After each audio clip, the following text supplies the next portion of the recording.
Good afternoon. Welcome back to the channel. This video is not financial advice. I'm not a financial advisor. Do your own research, make your own decisions. All right, guys, welcome back. So this is going to be the video talking about what if Amazon Web Services, Google Cloud, and big tech create some type of comparable solution to ICP. Been getting a ton of questions about this over the last few weeks, and I originally brought this up back in summer of 2022. And so I've thought a lot about this, and I'll give you my thoughts in a general overview as far as why I don't think this is a likely outcome. Obviously, anything could happen, but even if this were to happen, I wouldn't be that concerned about it, at least initially, and I'll explain why. So before I get started, I do just want to say that I've been saying the same thing on this since 2021. And to highlight that point, this is the video I did in late 2021. And I said very specifically, I think much of the architecture for the new web has already been worked out, and I don't think things of this magnitude are left to chance. Now, that wasn't just a random opinion. That really boils back to my experience working with companies, evaluating and implementing software, and understanding the timeline and the amount of resources that it requires for those companies to be able to do that. And so when I see institutions all around the world implementing blockchain and distributed ledger systems, what that tells me, and I could be wrong, and this is my opinion, but what that tells me is that big picture, the design and architecture for the new web has mostly been worked out. Okay. I think this is the largest technical operation ever in world history. I've been saying that for a very long time. And I think the only reason why that's not talked about more is because I think there's an intentional effort with the content creators, the larger mainstream content creators, to largely ignore what's going on with the institutional adoption that's happened over the last 2.5 years. Because if you just were to Google search any large corporation in the world right now in the word blockchain, you'll probably see that they're either actively using it or exploring use cases to start using it. And so when I see that, I see the biggest technical operation in world history. Or they're all lying. They're all lying about this. As they're lying about it, and it's getting reported in the media, it's getting no coverage in the mainstream, right? So they either created all this technology, so they actually created the tech too, which makes it make even less sense as far as why they would all be lying about it, right? And then it gets absolutely no coverage within the mainstream. So I'm seeing, in my own perception, my own opinion, the biggest technical operation ever in world history. Because while ERP systems, they're just an enterprise software system that pretty much all corporations use. But while these are different types of software solutions than distributed ledger systems are being used more so as complements or, yeah, I would say add-on technologies to the main enterprise software systems that are out there. So it's kind of like comparing apples and oranges to some degree, but the same concepts still apply as it relates to the amount of time and resources required to evaluate new software solutions and then implement those systems. Because it says right here, and this is pretty accurate. I mean, it's all case by case, depending on what size of a market you're in, right? If you're selling to small business, obviously it's going to be a much quicker turnaround time than if you're selling to somebody like Walmart, right? But typically, ERP implementation 6 months to well over a year. And if it is a larger corporation, it is almost certainly going to take longer than a year, depending on the complexities, depending on the scale at which it's being used, how many other systems need to have some degree of compatibility. But the point that I'm making here is that it takes a lot of time and resources for corporations to evaluate, and that's just the implementation process, guys. That's not all the beforehand things that have to happen. Like if you're a corporation, you're looking at 3 different software solutions, you're going to meet with all 3 of those companies. You're going to have a lot of technical conversations with all 3 of those companies, go through demos, maybe do sandbox trials, things of that nature. That's before you even get to the point to where you pick one and you start implementing. So this is a very long process if you're implementing new software for operations at scale with large corporations. That's the big takeaway. And so when I see that happening all around the world simultaneously, what that tells me is that design architectural issues are largely already figured out. Because if they weren't, what would happen when you start implementing all of this tech all around the world is you're going to have so many gaps and holes with supporting technologies, middleware type technologies, and just there's going to be a lot of problems because beforehand you didn't map everything out and make sure you had your I's dotted and your T's crossed. So that's just my case for why I think the design and architecture is already figured out. You can have a difference of opinion. That's perfectly fine. I just want to highlight that I have been consistent on this since 2021. Okay, so yes, they could create a comparable solution. It's always possible, but that would assume that the design, the architecture for all of this is not figured out, and that they're just kind of figuring this out on the fly, week to week, month to month.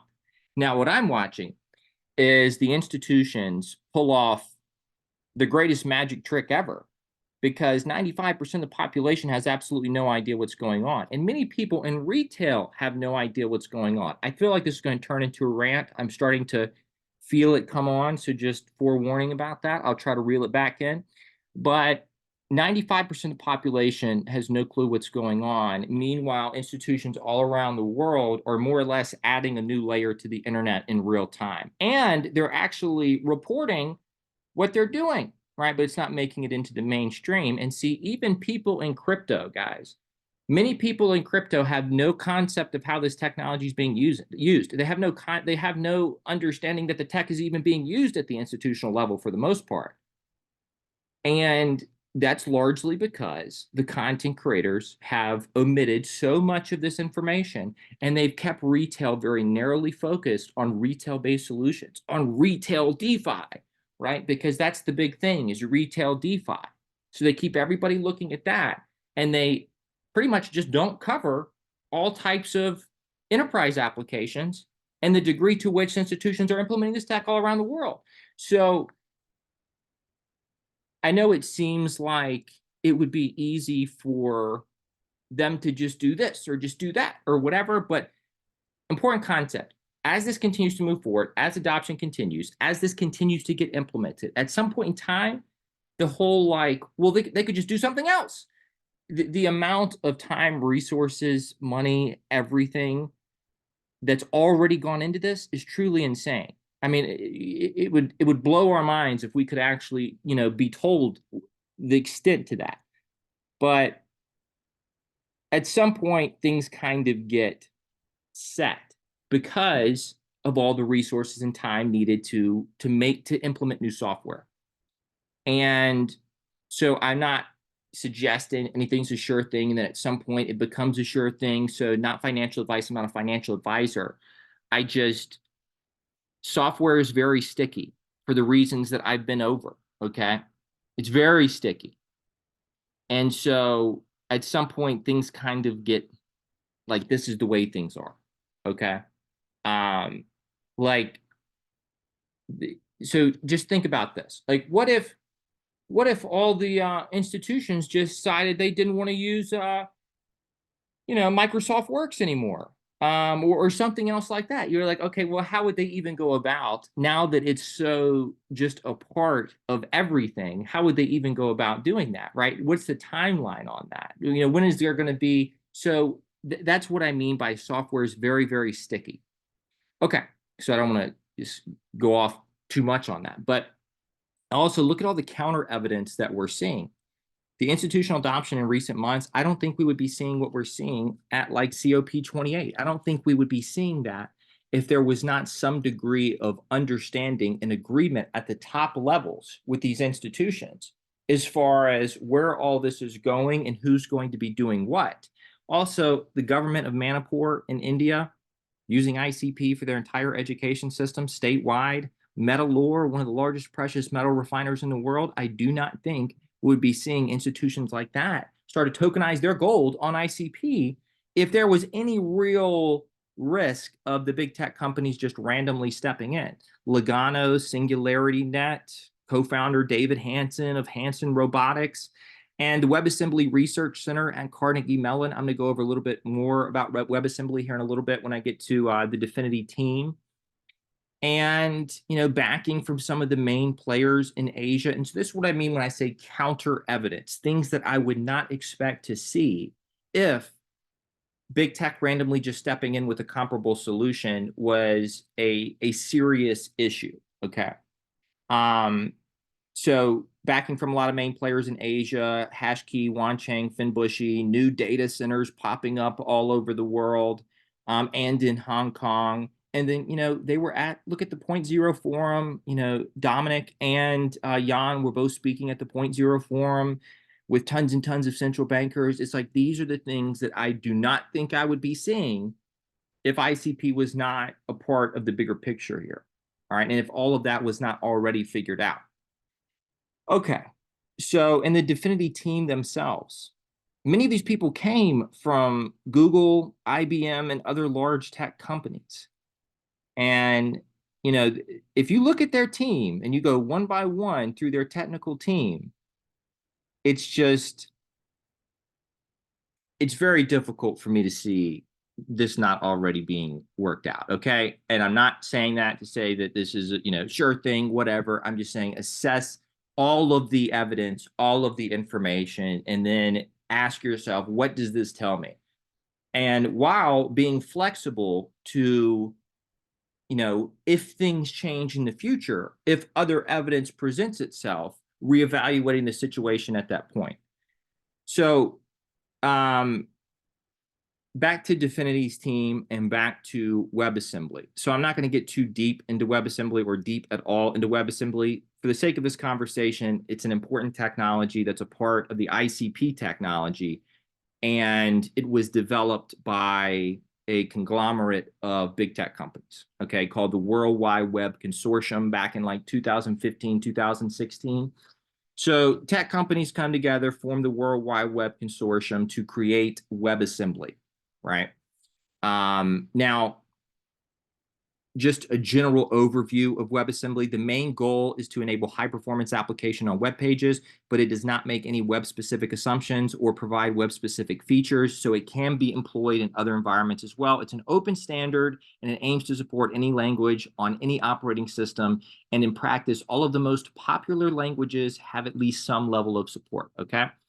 So then it gets into, developed by the World Wide Web Consortium, but important here because dfinity is now a part of the World Wide Web Consortium. Not only are they a part of the World Wide Web Consortium, at Carnegie Mellon, one of the leading tech schools really in the world, they set up a WebAssembly research center, and dfinity was one of the 3 first companies that they brought in to be a part and to lead the WebAssembly research center. All right. Now, to go a little bit further beyond that, one of the Google engineers that was working on WebAssembly with the World Wide Web Consortium back in this general time period, when his name was is Andreas Rosberg. Now, he used to be at dfinity. I don't think he is anymore. I personally believe, and I could be wrong about this, that he was just there for a specific purpose, to help incorporate WebAssembly into ICP. Could be wrong on that. It's just my general speculation. But it's important to know that he led the work on the V8 JavaScript engine for Chrome at Google. All right. And he even wrote an article, just talking about WebAssembly and why WebAssembly. This was back in 2018. So Google engineer working with the World Wide Web Consortium, helping to create WebAssembly, then goes to dfinity to help incorporate this within ICP. If you ever see the WA on the canisters, that's what it stands for, WebAssembly. All right. And so this was an article he wrote back in 2018. WebAssembly has originally been designed in 2015, 2016 by teams from 4 major browser vendors, Google, Mozilla, Apple, and Microsoft. I was one of the Googlers at the time. The original elevator pitch was to bring near-native machine performance to the web and liberate it from the stranglehold that JavaScript currently has over the web. Those obviously are important and overdue goals. And then he goes, but I want to go further from that. And then he goes into his entire article. If you want to go read this, it's still out there. If you want to learn more about WebAssembly, the point that I'm making here is that this is just more and more and more counter evidence that would suggest that there's probably not going to be a point in time where Google and Amazon just drop some comparable solution to ICP. And even if that were to happen, every month that goes by without them doing that it gets, in my opinion, less and less likely that it's going to happen. And even if it does, the further out that it comes out, it's just going to make it, it's going to make it very difficult for anything else, because day by day, ICP is continuing to develop on their technology. Guys, it's only been out for like 2.5 years, and they're already integrated with Bitcoin, already integrated with Ethereum, already being used by one of the largest precious metal refiners in the world. And they're the only network where you can do a million different things all end to end on chain. They can sign transactions on other networks. So it's like, this is per LCX, right? Per LCX, the exchange, the financial services firm, one of the most the most technologically advanced network on earth, right? So every month that goes by without something that shows up that can be one-to-one comparable with ICP, it's going to make it so that if, in fact, in a year or two from now, something were to show up, it would need to be better. It would need to have more functionality. It would need to solve more problems, because at that point, you're playing catch up. You still have to build out a full Bitcoin integration. You still have to build out a full Ethereum integration. You still have to start being adopted by institutions, right? You still have to incorporate AI within your technology. There's so many things you would have to do. So yes, it could happen. Just understand that the timeline here is important, because tech moves fast, development moves fast. And as the tech is implemented, it gets very, very, very sticky. Okay. All right. And going back into the team themselves, right? So you have Jan, who spent 19 years as a principal research staff member at IBM and co-invented Identity Mixer. And, you know, I've tried to look deeper into this, but guys, honestly, it seems like he was one of the more credentialed people at IBM, in their R&D cryptography department. And even per Dominic, he brought a decent amount of IBM engineers to dfinity. Ben Lin, right? You ever heard of BLS cryptography, applied and threshold relay? He's the L in BLS cryptography, former Google engineer, I believe, for like 10 years. And this gentleman created ASIC Boost back in 2013.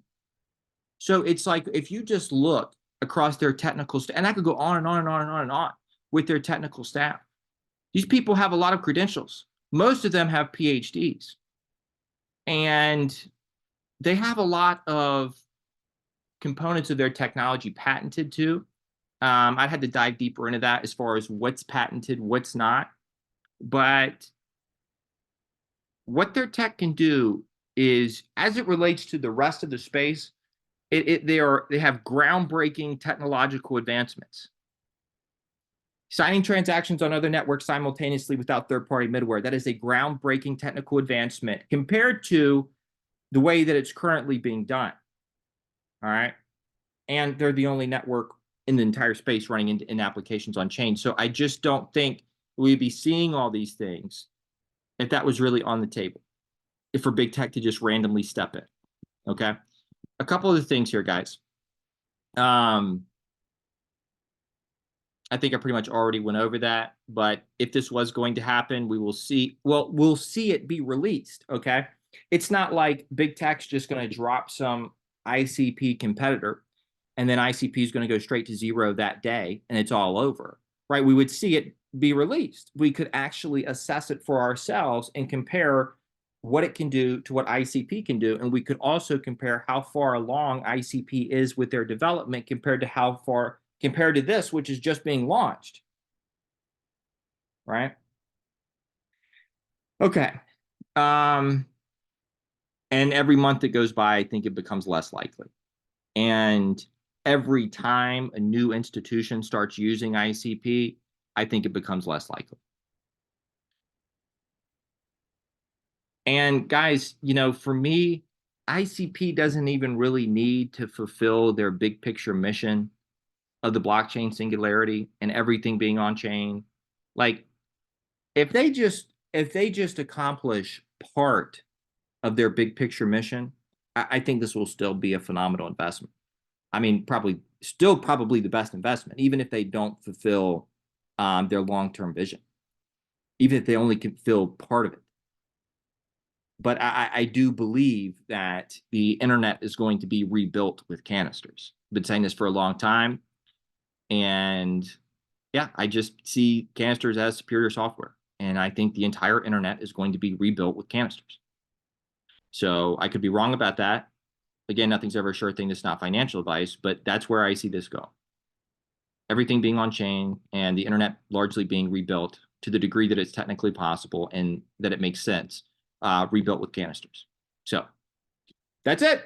So let me know your thoughts in the comments section below.